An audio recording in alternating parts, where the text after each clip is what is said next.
remember saying to my roommate, my neighbor, I said, if I have to go home tomorrow, I'm still ecstatic. I've had the best time ever. So each day was like a bonus day, a bonus day. It can't get any better. And it kept getting better.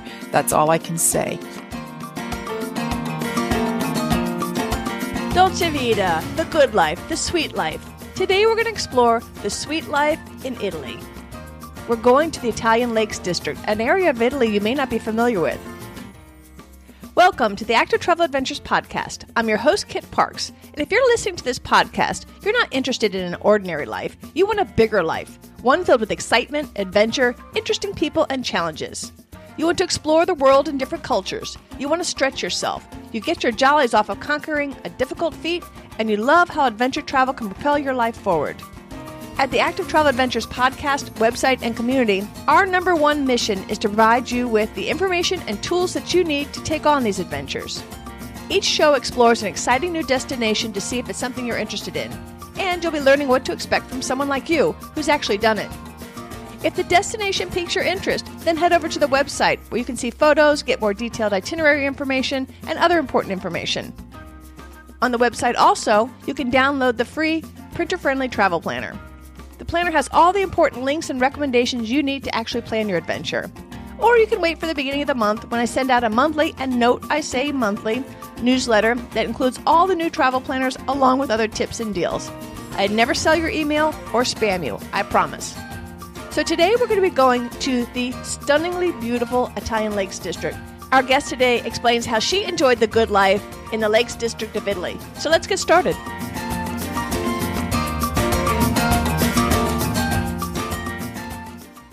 If you could start by just introducing yourself and perhaps telling us your age. My name is Christine Jenkins, and I am 66 years old. And how did you first get into adventure travel?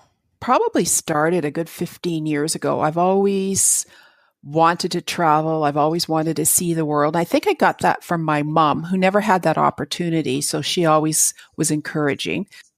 And I also love the outdoors, and I just connected my two loves. How did you make the leap, say, okay, I want to do that kind of travel versus the tour bus or go to the cities and all that? And so what was the thought process, or how did you finally say, okay, this is what I'm going to do? And then what did you do? Well, I have done the bus tours. I did two with my mom. And then one day and this was before the internet was really popular. I knew there was a hiking trip in Nova Scotia, Canada.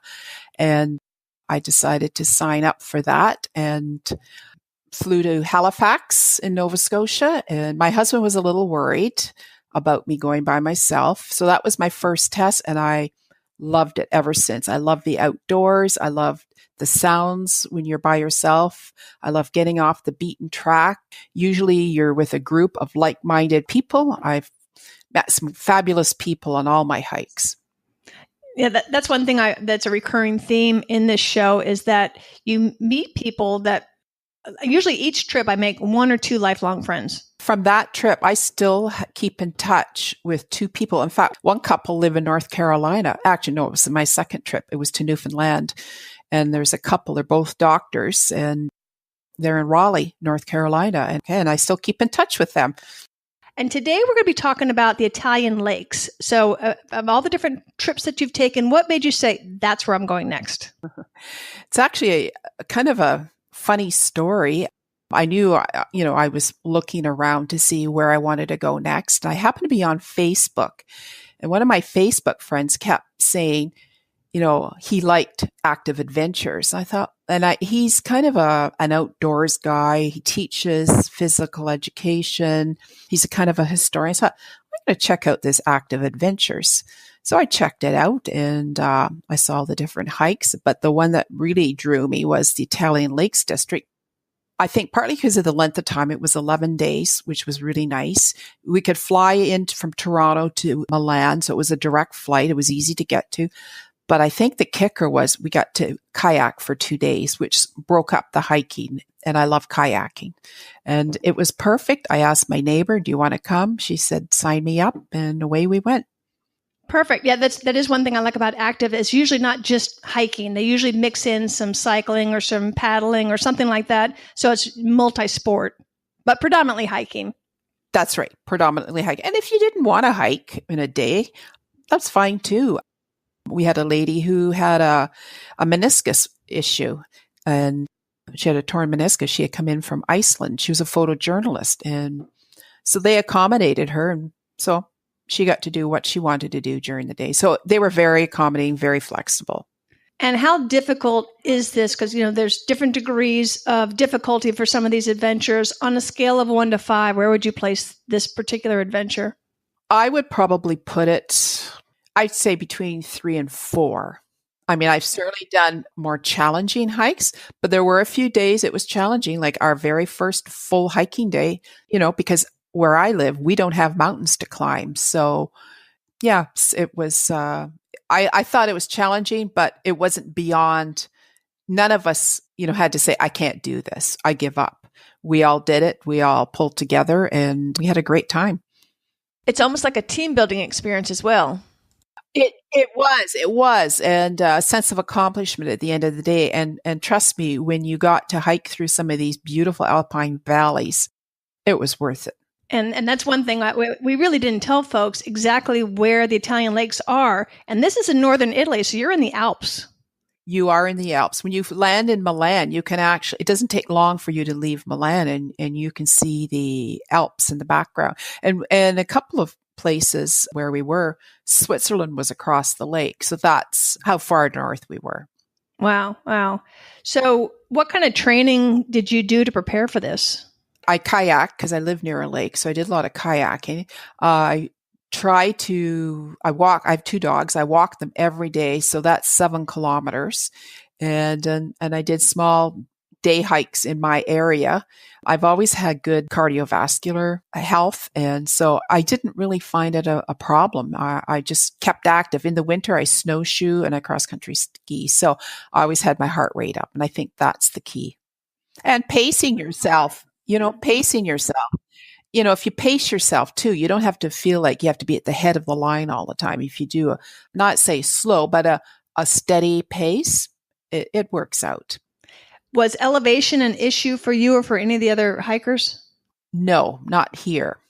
I've had it in Peru, but no, I did not experience it. And I don't believe any of my other fellow hikers experienced it. They didn't mention it at all. Okay, so most of the higher mountains are surrounding you. That's right. Is that how I'm trying to get a visual? Tell us a little bit about the landscape so we can kind of get a picture of what it looks like. Well, at the beginning, like I say, on our first full hike, we went up through the alpine meadows. There was snow up higher in the mountains. You went through these little lush valleys. It's just like a picture postcard you would think of as for Switzerland, but you were still in Italy. And you come to a little hamlet in the middle of nowhere. And, the people were lovely. We'd have our lunch at a refugio somewhere. We'd have local meats and cheeses. And you're just looking at the mountains and the waterfalls. And all you can hear when you're hiking is a bit of a breeze, the cow bells, because all the cows have bells around their necks. And there was no other man-made sound. So it was beautiful, priceless. Very cool. Now, and that first valley you go to is a UNESCO World Heritage Site. I'm going to say this wrong. I say everything wrong. Valsesia, something like that? Valsesia. Yes, I believe that's how it's pronounced. Yeah. Can you tell us a little bit about that? It was nice because as far as landscape, it was stunning. I'm going to probably use that word a lot in my descriptions, but everything was stunning, spectacular. The main center was Varello, and it was beside a river. And we hiked up to a UNESCO World Heritage Site, and there's a monastery there, and you can come out over edges and look down over the town of Valsesia. And it was incredible. Some of the oldest religious structures in Italy are located there, and it's on the very side of a valley. So I see here in my notes that the Franciscan friars built that in 1491. For those of us here in the States, we're like, whoa, that's old. Right. That's a year before Columbus sailed the ocean blue. Yeah. Well, seeing that sounds like a great way to start your adventure. Any other favorite memories from that day? It's funny. One of the memories I have is looking at the ledge over the town below, and we could see this huge thunderstorm coming down a valley across the way. So that was really kind of neat to see. And you can see it approaching us, and the thunder in the mountains is, they bounce the echo. The echoes of the thunder bounces off the mountains. So it sounds a lot louder than it was, probably. And you mentioned refugios. For those that may not be familiar with that term, can you explain that, please? It's a small, hamlet or a refuge, I guess would be the English way. We went to a couple of them for a couple of hikes. And one in particular, we had to hike up to this place where we were going to have our lunch. And it was uphill, and it was a challenging hike, and it was by this really wildly raging river. Anyway, we get to this refugio. It's like a little hamlet there. Okay, I need some more clarification there. I think of a refugio as kind of like a mountain hut. There was several huts, so it was like you could actually, I think, stay there, but I think they're privately owned. And they had this restaurant, and there's no road in. And the food was outstanding. It was just, you couldn't believe, you could have fresh cheeses and meats from the local valley. There was fresh rabbit. There was fresh fish. Nothing was deep fried. Like in North America, we would not hike or walk our way to a restaurant like that. If we did, people would complain. But everything would be deep fried. Everything here was fresh. And you could sit out in the patio and look at the mountains and the rivers. And it was beautiful, just beautiful. And so after your lunch, then what did you do? Well, we had a bonus because we got to go downhill the whole way. And we hiked all the way back into Alanya. And that's where we stayed for 3 nights in Alanya. And it's actually one of our guides, Andrea, he was from Alanya. So he was able to give us the inside scoop on Alanya. So tell us a little bit about Alanya. Alanya looks like a little Swiss town, but you got to keep reminding yourself you're in Italy. There's all little cafes, shops. Where we stayed at the Hotel Monte Rosa, it was right beside the church, and the church rings its bells every hour and half hour, 24 hours a day, 7 days a week. But it was a beautiful little hotel where we stayed. The town was old. Alanya is sort of off the beaten track for North Americans to go over, especially in the winter. So, but English wasn't difficult to get by when you were talking to a shopkeeper or in a little cafe. You were understood or you figured it out. But there was all little side streets. There was a beautiful little river going outside of town, which we could hear from our hotel. And yeah, it was a lovely town. We were there for 3 nights. Fabulous breakfast in the morning. Yeah, it was great. And so what kind of foods do they have for breakfast? And from my notes, it looks like that whole area was populated by German people that moved there in 5th century AD or something. Yeah, the Valser people. Yeah. Yes. The hotel we stayed at for the 3 nights were actually owned by a couple from Sweden. And I think that's been a couple of generations in their family. But in breakfast, we had fresh fruit, granola, homemade breads, homemade jams, coffee, tea, yogurt. Oh, really good yogurt. You didn't starve. That's all I can tell you. It's probably the best granola I've ever had in my life was there. Probably freshly made. Everything in Europe, they do food right. It's all fresh. I can tell you that whole trip, we did not have one bad meal anywhere. It was hard to come home. We could sure learn how to do food better from the way they do things. We do. And they eat seasonally, too. They wouldn't think of having strawberries in the middle of winter. They eat what's locally produced and available then. They do eat seasonal. And the other thing they do is they eat as local as possible. So you may get, if we had a prepared lunch, like maybe our guide, we had 2 guides, Andrea and Joe, and they might pick up some stuff at a little stores or grocery stores, and they'd put out this fabulous picnic lunch with cheeses that were from that valley only. That was the only place you could get it, or salamis, that type of thing. Breads, fresh fruit, and yeah, it was incredible. Wine, of course. We had wine at lunch. Nice. What about dinner? Well, actually, I was going to say that was one of the things that was outstanding for this trip was the food. All our meals were covered and nothing was skimped on. We ate the best you could possibly have. We had wine with lunch, usually. We had wine with dinner, But what was interesting is after we'd finish our hike for the day or our kayak, we'd go back to our rooms, change, meet for dinner. We'd always have an aperitivo, which is like, it was a tray brought out and it had meats and cheeses and crackers and wine. And I'm thinking, oh, that's our dinner. No, it's not. And then we still go to a restaurant. And so I'm really glad we were hiking because I'm sure I would have come home about 10 pounds more than I normally am. And you're in Italy, so you know everything's going to be good. Oh, yeah. Everything was beyond my expectations. Everything was fresh. Nothing was processed. It was awesome. Very cool. So now you're using this as your base camp. So what kinds of things did you do each day? If we didn't do hiking, we did the kayaking on the lakes, Lake Orto and Lake Como. We didn't kayak on Maggiore. There was one day we decided as a group, and we had a small group, there was just 5 hikers. So that was kind of nice.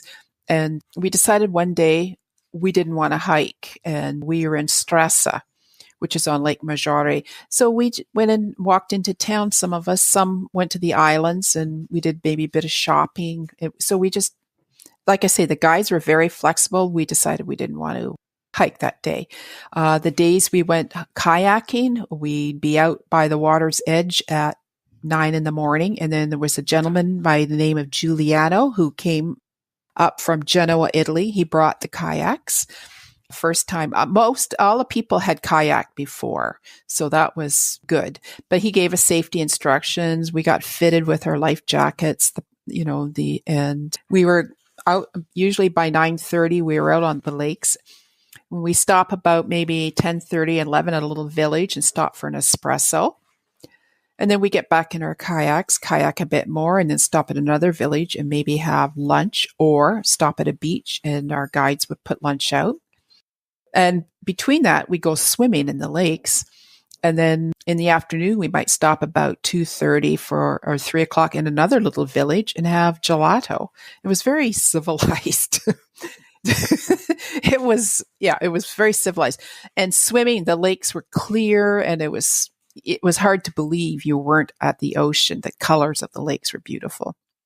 So tell us about the lakes itself. What is it the fact that the lakes are surrounded by mountains, or the lakes particularly pretty in and of themselves, or trying to give us a feel for what it looks like? Well, the lakes they're like jewels. And there was one day we did hike to the top of one of the mountains, so we could see Orto and Maggiore on both sides. So we had a really good view. Orto is the smallest, then Maggiore, then Como. The lakes were like a blue color, like a aqua blue color, very clear, especially in Como.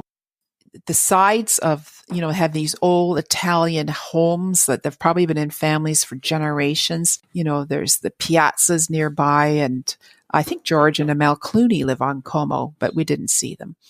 But very steep sides to a lot of the lakes, but there are some beaches. 2 of the lakes, Lake Como and Lake Orto, are what they call crypto depression, and that's the one word my takeaway from that trip. A crypto depression means the bottom of the lake is actually below sea level. And there are a few other ones in the world, actually the Finger Lakes up in New York State.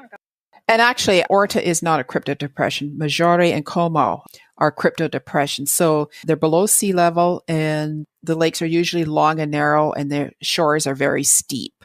I think it was in Maggiore that they believe Mussolini hid his gold, and it might be lying at the bottom of the lake. He had a hideout on Maggiore, on one of the islands on Maggiore. So that's the legend. That's a local legend. Okay, when you're doing the hiking, are you in pastures, forests, or what are you hiking through? We're doing it all. We're pastures, forests. There was one day we went through a whole, for about an hour and a half, all it was chestnut trees. And it was quite a challenging hike. It was steep and it was very hot. But it was so pretty and so quiet. And then we came out to a pasture area, and then we had to go under some fences. So yeah, we had a real variety of landscapes for hiking. There was another day we went up on a gondola. We went up on a series of 3 gondolas till we actually got up to where the glaciers were. And that was an interesting day. It was cold and there was a lot of ice hikers. They had the crampons on their boots and they were doing some ice hiking, but we had to take 3 sets of gondolas to go higher and higher and higher. And that, if you have a fear of heights, you may not want to take it. I found that kind of a challenge, but it was very barren landscape, which is rock and ice. And we'd be going along and you'd think that the gondola was going to hit the side of a rock face and then suddenly it would go up. And then you were in your station where you could get off and walk to the next one and keep going higher up. That was quite incredible. Did you get to walk on the glacier or just look at it? Yes, we got to walk on the snow. Yes, we did. That is so cool. It was, considering down below, it was probably in the upper 80s, low 90s. Up there, it was a bit of a reprieve. And so what month did you go? July. Okay, so you're in the heat of summer. Oh, yes. But apparently it was very warm there in June. They had a trip in June, so I understand it was warm then. But you know what? It wasn't a really oppressive heat. It wasn't really humid. It wasn't really dry, but it was manageable. If you're dressed appropriately, I would strongly recommend a sun hat, especially to cover the back of your neck and your face. That's the one thing. And the other thing I would suggest to people is to take hiking poles. Some people didn't. I think that really is helpful for, steadying yourself and pulling yourself up on steep parts or giving you some stability on the way down the mountain. Well, I like poles too for going downhill because they take a lot of pressure off my knee. Yes. And also I'm clumsy. I cannot tell you how many falls they've stopped by having that extra appendage to me. Or crossing a river or a creek. They give you that little extra stability. I don't think I've ever fallen in a creek. I don't want to jinx myself though. No, I haven't either, but one never knows. Of course, now I will, now that I put that out in the universe. Any other special memories from that area? Well, one of the days, this sticks out in my mind. I was on Lake Orto, and we went over to San Giulio Island, and there's a monastery there, an abbey, and it's very easy walk around this little island. And there's several spots where you look down, like it's old, like cobblestone streets, very narrow. In fact, I don't even think there was vehicles on it. I don't even recall any vehicles. Anyway, that you could go swimming. So our group, Jo left us. She had to do some things. So our group, we went down the small passageway to the lake, and 4 of us didn't have bathing suits on, but they were in our pack sacks. So we lost all modesty, just went into just a little dip in the wall, threw caution to the wind, stripped down, put on our bathing suits, and dove in the lake. And we thought, well, if there's cameras out there, there's cameras out there. But the water felt so beautiful against your hot skin. It was beautiful. It was just the most incredible feeling. You could feel yourself cool down, and we were laughing like crazy. We felt like kids. It was fun. In your group, you said there's a small group of 5, men, women combination? All women. My neighbor came, and then there was a lady from San Diego and a lady from Manhattan and a lady from Rochester. And what would you say the age group range was? I would say the age group would have been maybe 52 to the lady from San Diego. I was in her 50s, early 50s, and to about in the upper 70s. And these ladies, all of them were really in great shape. They did their age group proud. They had nothing to be ashamed of. The lady from Rochester was in her 70s. And yeah, she was like fabulous. She was in fabulous shape. Wow. Those are my role models. In fact, I interviewed a guy by the name of Stan on the Annapurna episode, which I'll put a link to in the show notes. He's in his 70s and has already planned his adventure for 2 years out. Unbelievable. That's how I want to age. Wow. That's good for him. Well, I'm planning to go to Mont Blanc next year. I've already booked my trip. All right. So any other thoughts about that area before we go to the Val Grande National Park? All I just, like I said, reiterate, like just the whole atmosphere. It's funny. And I was thinking about it last night, thinking about what I was going to say. Each day of that trip, the whole trip in combination, each day, I remember saying to my roommate, my neighbor, I said, if I have to go home tomorrow, I'm still ecstatic. I've had the best time ever. So each day was like a bonus day, a bonus day. It just kept it can't get any better. And it kept getting better. That's all I can say. This has been no doubt the best hiking trip I've ever had. And I've been to a lot of places. There was nothing I have to say bad about it. Nothing. Wow, that sure says a lot. Yes. And I'd actually consider going back again in 2 years. Do it again. Wow. Yeah, I hadn't really even been on my radar, but then I started doing some research. I was like, wow, that looks really nice. I think that's now on the radar. Well, it hadn't been on my radar either. I mean, I had looked at other places. I've looked at Scotland. I'd been to Scotland before. I thought about Iceland, and I do know Active Adventures does Iceland now. But I was supposed to go to Mont Blanc with another company 2 years ago, but I badly broke my arm. So that put a kibosh to that. So anyways. In fact, the Mont Blanc episode is probably one of my most popular ones. You'll want to take a look at that. That's episode number 35. And I forgot to mention that Stanley, the guy that I said in the 70s that did Annapurna in Nepal, his was episode number 28. Anytime you want to look at an old episode, just go to activetraveladventures.com/the episode number. So it'd be /28 or 35. Or if you forget, just go to the directory page and then you can either use the search bar or just scroll down and see what rocks your boat. On the website, you can either directly download and or listen to the podcast. Plus, you'll also find more details on the trip itself, including itineraries, tons of photos, often videos, and there's just a lot of information there. If you need even further details, you can download for free the travel planners that have clickable links that can get you directly to the information or places that you need in order to plan your trip. And those come automatically with the monthly, and note I say monthly newsletter. I do not spam you or sell your name. Or you can download them as you need them from the website. Let's get back to the interview. I know from the pictures that you sent and from my research that the Italian Lakes area is absolutely gorgeous. But to put that also in perspective, residents have included George and Amal Clooney, Richard Branson, Madonna. These are folks who can buy and live anywhere where money is no object, yet this is where they choose. That demonstrates how beautiful it is there. There are some beautiful mansions. And you can tell they've been in families for a long, long time. And they're old architecture, but so beautifully maintained. And what was really neat is the boat pulls into a garage at the side of the cliff. It's like a boat garage, and these beautiful old wooden boats. Oh, yeah, fabulous. Fabulous. Obviously, this is a ritzy area. Very private, very exclusive, especially at Como. But you'll also see a lot more North Americans there too. Like English is extremely common, British accents or North American accents. So, it's on my flight over to Milan, there was people, that's where they were going to Bellagio on Lake Como. A Huffington Post article once ranked the Italian Lakes District as the most beautiful lakes in the world. Oh, I can understand that. Orto is not as busy a lake. It's the smaller of the lakes. I preferred that lake just because it was less busy. So let's switch gears. And now you're going to the Val Grande National Park. Can you tell us a little bit about that?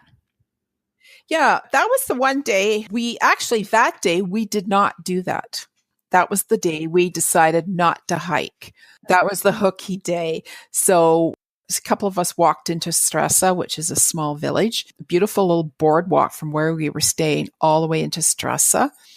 And some of these beautiful old hotels along the lakeside, something you would see from the 1920s or 30s. I'm sure they're wildly expensive.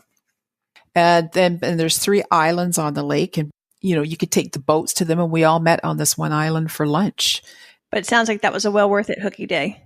It was well worth the hooky day. So and everything was fine. We enjoyed our day. So I can't comment on Val Grande National Park, except to say apparently there's a lot of hiking trails in there. And they did say there you have to stay, they suggest you have a guide or a proper map because there are people who have gotten lost and they have never been found there. So that kind of struck the fear of God into us. So, I think too, a lot of times when you're hiking in some of these particularly remote areas, that it's good to have a guide with you. I think it is too. I mean, you learn so much too, especially somebody local. Right. Yeah. The flora and fauna as well. You might see an animal, you have no idea what it is, or a pretty flower, and it's just something you take a picture of, whereas they can tell you, oh, that's a blah, blah, blah, blah, whatever it is. Yeah, exactly. Exactly. When people ask you, oh, how was your trip? What's the story that comes to mind? Well, I did something and on the trip that it was accommodated for me and for the lady from San Diego. And I think we were able to do it. It's not so much funny, but it was fun. We were able to do it, I think, because we had a small group and we went paragliding. That sounds fun. Yes. So, and that was in Alania. So, two of us went paragliding one morning when we went with a pilot and we went separately and we had to take a gondola up to the site. It was about at 8,800 feet. And we were up for about 20 minutes. And then we come in and we landed over in Alania. And I remember the pilot saying to me, do you want to touch the steeple of the church as we go by? I said, I'll pass on that one. Oh, brother, I don't know if I'd have the nerve to do that. So that's not in the plans. And I don't think if they had a big group, they could do that, but they accommodate, we were able to do it because we could do it early in the morning and the weather was right. The wind was right, that type of thing. So the other thing we did that was a lot of fun, we went down, it's called Alpi Land, and it's on Monterone Mountain, and it's up at the top. You start at about 1,490 meters, and it's a go-kart, and you go down the mountain in a go-kart by yourself or with somebody else, and it zigzags down, and you can reach some pretty high speeds. That was, you get a beautiful view of the lake, although you're trying to not scream as you're going down so that not die and hope. Hang on to your water bottle or if you, but that was fun. Any funny story come to mind? Oh, okay. I do have a funny one. Actually, we were on Lake Orto. We were out for evening dinner one night. We were restaurant right on the lake. Beautiful meal as usual. See this boat going by and there's 3 naked men in it. And they're raising their glasses of wine to all the patrons at the restaurant. So everybody's kind of stunned. We thought, well, we'll wait for them to come back. We'll have our cameras ready, but they never came back. But we all had a good laugh over that one. That was funny. That was funny. And Europeans have a different mentality about nudity than North Americans. You know what? And that's the other thing too, is I really you're absolutely right. I saw a lot of ladies who would be in their 50s, 60s, probably 70s, and they wore bikinis. And I thought, good for you. In fact, I almost thought about buying one for myself. But Joe, our one guy, she said that their attitudes over here are so different. And I thought it is what it is. And they were out there in their bikinis.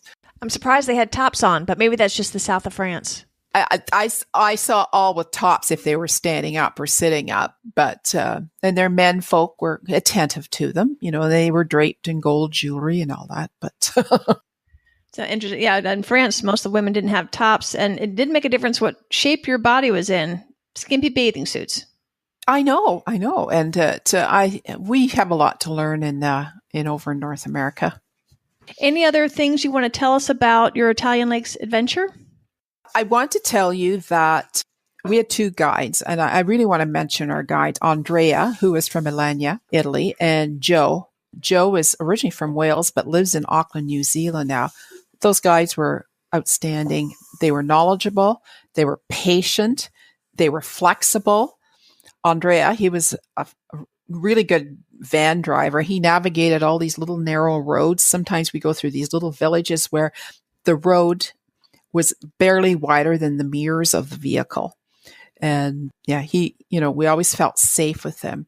Joe was funny. We gave her a nickname. We called her 10-Minute Joe. And the reason was, if we'd be hiking and a particularly challenging day, we say, oh, there's a refugio up ahead. Well, how far is it, Joe? Oh, it's about 10 minutes. And then a while later, we're thinking, well, 10 minutes. Oh, it's about another 10 minutes. So everything was 10 minutes with her. So we ended up calling her 10-Minute Joe. That reminds me when I was doing a 2-week section hike of the Appalachian Trail with my girlfriends, Jerry and Jane, and I had the elevation map And so I would always know exactly how many more hills we had to climb. But as we're getting tired at the end of the day, everybody's pooped and we're ready to find a campsite and all that. I was like, come on, you can do it. This is the last hill. I promise it's the last hill. And we get up over that hill. And of course, there'd be another hill. I was like, no, oh, no, really, this is the last hill. So I'm not sure what they called me behind my back. But I doubt they were as kind as calling me 10-minute Kit.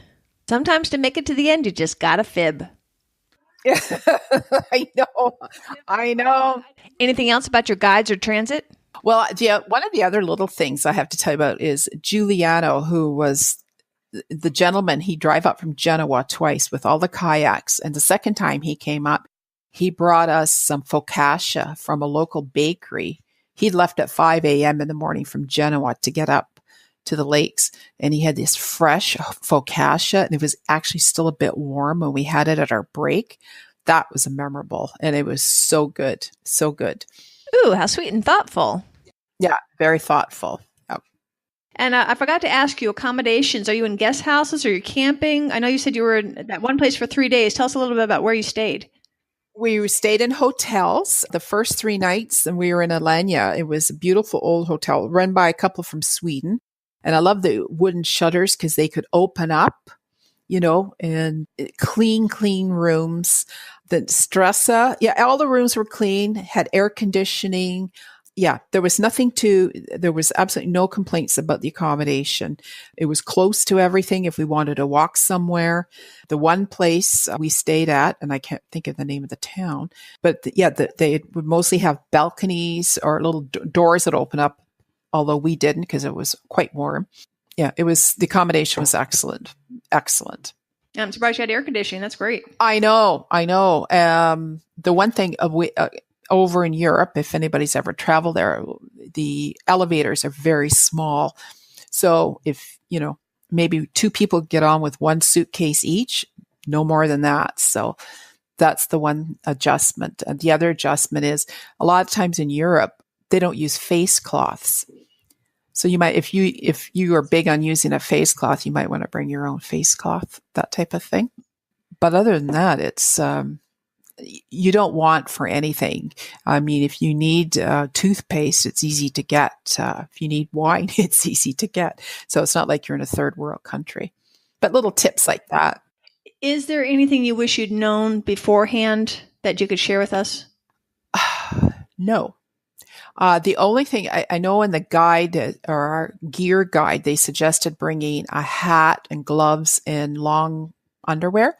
We definitely did not need to pack that. It was like too hot. So that took up room, and maybe it's a standard gear list they give to everybody. But if I was going in June or July into the Italian Lakes District, definitely don't worry about that. You wouldn't have to worry about that. But I've mentioned earlier, I would strongly suggest poles. Yep, that's a given for me. I know some people don't like them, but that's a given for me as well. Yeah, I don't hike without them anymore. I don't care where I'm going. It also keeps my rhythm. Oh, it does. Yeah, it does. And it really does. And it gives you a bit of an upper body workout too. Yeah. One final thing. You say you travel solo. Usually you'll pair up with a group or something like that. I just finished an episode. In fact, I just finished editing it this morning on solo travel. Do you have any thoughts on solo travel? That's how I usually travel. I happened to ask my neighbor. We have traveled once before together, and she's a great traveler. We had gone to Point Reyes National Seashore in California, and we went for a week with a group. I like solo traveling because I can, in the evening, if I want to go to bed early, or if I want to read till 1:00 in the morning, I'm not disturbing anybody. You meet some great people traveling solo. I used to be really nervous about traveling solo, not anymore. There's a lot of women out there that travel solo now, a lot more than one would think. And if you find there's other solo travelers, you just kind of end up connecting and looking out for each other. And that's the other thing too, as a group. You spend that much time together, you do become a bit family, and you do look out for one another. I got 2 final questions for you. Number 1, somebody says to you, I'm thinking about going hiking in the Italian lakes. What do you tell them?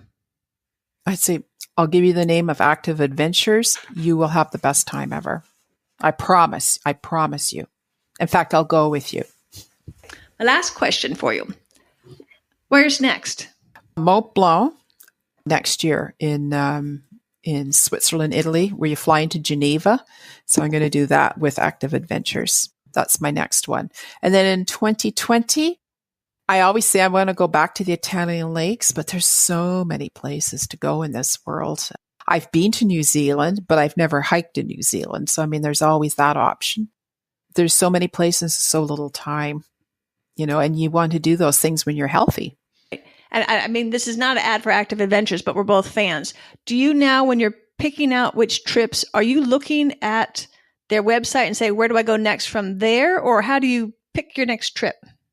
Well, I like I said, I had wanted to go to Mont Blanc 2 years ago. So I had already booked it. And I was actually going with my neighbor, the one who went on this one, but I had broke my arm. She went on ahead. So it was always in the back of my mind. And I was going to go with another company. But I saw through Active Adventures, they did Mont Blanc, but they also do a kayaking day, which I thought I like that. It kind of changes things up a bit. So that's why I'm going with Active. I've put my deposit down and I'm ready to roll next June. Cool. And so, but is that how you choose your trips, is by looking to see where they go now that you're a fan? Or do you follow what I'm saying? How do you choose your next trip? Are you looking at their website to see where they go and choosing from there? Or do you pull from different areas? Or how do you pick your next destination? So if I was going post 2019, I would see if they have any changes in what places they want or new additions. If there was a particular place I wanted to go, let's say I wanted to go to Croatia or I wanted to hike in Portugal, I may look online and see about other hiking companies or if it's doable. So I kind of explore around. I kind of explore a bit, but see what others have to say. And like I say, the only reason I found out about Active Adventures was through a friend on Facebook who his Active Adventures kept coming up and say, Joe Blow likes Active Adventures. I thought, I'm going to have to look into this because I know this guy and he wouldn't just say that. So that's how I got onto it. Well, thanks, Christine, for your time. It's been great, and we sure loved learning about the Italian lakes with you. We'll have to have you back on when you do your next adventure. All right, for sure. I love how adventure travel doesn't always mean that you're getting in the mud and all that kind of stuff. Sometimes you can even go to luxurious locations like the Italian Lakes District and live the good life. Regular listeners will know that I don't accept any advertising at all for this program so that I can keep it commercial free. However, I do have affiliate partnerships with companies that I have selected that I truly believe in, that I recommend to you. And with these affiliates, at absolutely zero cost to you, sometimes I'll either get a discount or I might make a commission, or sometimes I'll get some bonus travel and such like that. And I want to mention that Active Adventures, even though their name sounds very similar to Active Travel Adventures, we are two totally separate companies, but Active Adventures is one that I highly recommend because my friends and I are true believers that it's just a great company. The people just really spend their time trying to give you a trip of a lifetime. So if, like Christine, you want to explore the Italian Lakes District with a guided tour company, I would recommend Active. And if you do so, please be sure to let them know that I sent you, either by using any of my links or just by letting them know when you book. Using any of my links is a great free way for you to show your support of the program. To get the free travel planners, be sure to sign up for the newsletter. You can do so by going to the activetraveladventures.com website and then clicking on the newsletter tab. Or you can just write me at kit@activetraveladventures.com and ask me to put you on. I'll be happy to. A special shout out to Pat. Pat did just that. And then it wasn't long before we were on the phone chatting. And before you know it, we're going to be roommates on a great trip to Egypt this fall. I can't wait. Reach out to me. I love to hear from you, and I like to make this a two-way conversation. Until next time, I'll be back in 2 weeks with another great adventure. This time we're going to go a little bit further north. We're heading up to Norway, which I can't wait to share that with you. Until then, this is Kit Parks. Adventure on.